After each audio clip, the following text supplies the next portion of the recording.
Kesehatan mental yang baik adalah kondisi ketika batin kita berada dalam keadaan tentram dan tenang, sehingga memungkinkan kita untuk menikmati kehidupan sehari-hari dan menghargai orang lain di sekitar. Seseorang yang bermental sehat dapat menggunakan kemampuan atau potensi dirinya secara maksimal dalam menghadapi tantangan hidup, serta menjalin hubungan positif dengan orang lain. Seperti halnya kesehatan fisik, kesehatan mental juga tidak boleh luput dari perhatian. Ini tidak hanya berlaku pada orang dewasa yang sedang produktif, anak-anak, remaja, bahkan orang lanjut usia pun harus peka dan sadar terhadap kesehatan mental. Sehat secara mental adalah keadaan ketika individu merasa sejahtera, baik secara psikologis, emosional, ataupun secara sosial. Kesehatan mental berpengaruh terhadap bagaimana seseorang berpikir, merasa, bertindak, serta membuat keputusan. Pada masa remaja, banyak terjadi perubahan secara fisik, biologis, psikologis, maupun sosial, di mana merupakan fase peralihan dari anak menuju dewasa. Anak remaja menjelang dewasa mengalami masa transisi yang tidak mudah. Anak bisa jadi stres yang jika tidak ditangani dengan tepat akan membuat keadaan semakin buruk. Remaja dengan masalah kesehatan mental sangat rentan dikucilkan di lingkungan pergaulannya, tidak dihargai, serta dicap buruk oleh teman dan masyarakat sekitar. Perilaku buruk ini seringkali membuat mereka kesulitan memperoleh pendidikan yang layak, mempertahankan diri, dan memperoleh hak-haknya.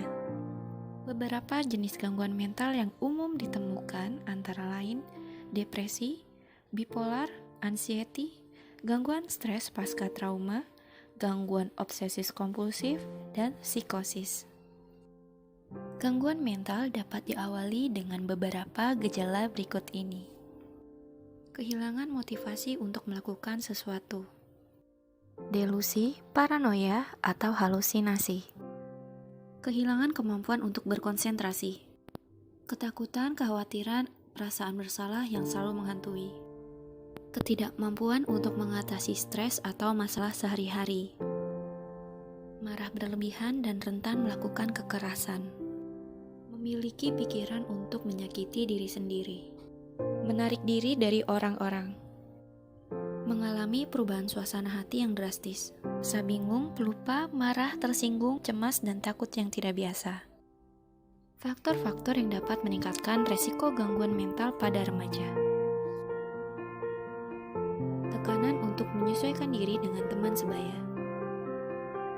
Kesulitan mencari jati diri. Krisis identitas. Persepsi keliru yang diperoleh dari media. Keluarga yang tidak harmonis, masalah sosial ekonomi yang parah. Beberapa upaya yang dapat dilakukan untuk mencegah gangguan mental, di antaranya melakukan aktivitas fisik dan tetap aktif secara fisik, memelihara pikiran yang positif, menerima dan menghargai diri sendiri, menjaga relasi dengan baik, mendekatkan diri dengan Tuhan, lakukan olahraga rutin, makan teratur, dan kelola stres dengan baik. Kesehatan mental adalah cara untuk menggambarkan kesejahteraan sosial dan emosional. Anak-anak dan remaja membutuhkan kesehatan mental yang baik untuk berkembang dengan cara yang sehat, membangun hubungan sosial yang kuat, beradaptasi dengan perubahan, dan menghadapi tantangan hidup. Cinta dan dukungan, serta hubungan yang kuat dengan keluarga dan orang-orang terdekat dapat memiliki pengaruh langsung dan positif kepada kesehatan mental bagi remaja. Bahkan, hubungan emosional yang baik dapat mengurangi kemungkinan remaja mengalami masalah kesehatan mental. Penting untuk diingat, kesehatan mental merupakan hal yang tidak boleh diabaikan. Jika kamu merasa mengalami gejala gangguan mental, Jangan malu untuk meminta bantuan psikolog atau psikiater. Dengan penanganan yang tepat, gangguan mental akan bisa dikendalikan dan kamu pun bisa menjalani hidup lebih berkualitas serta dapat beraktivitas dan berinteraksi dengan baik dalam kehidupan.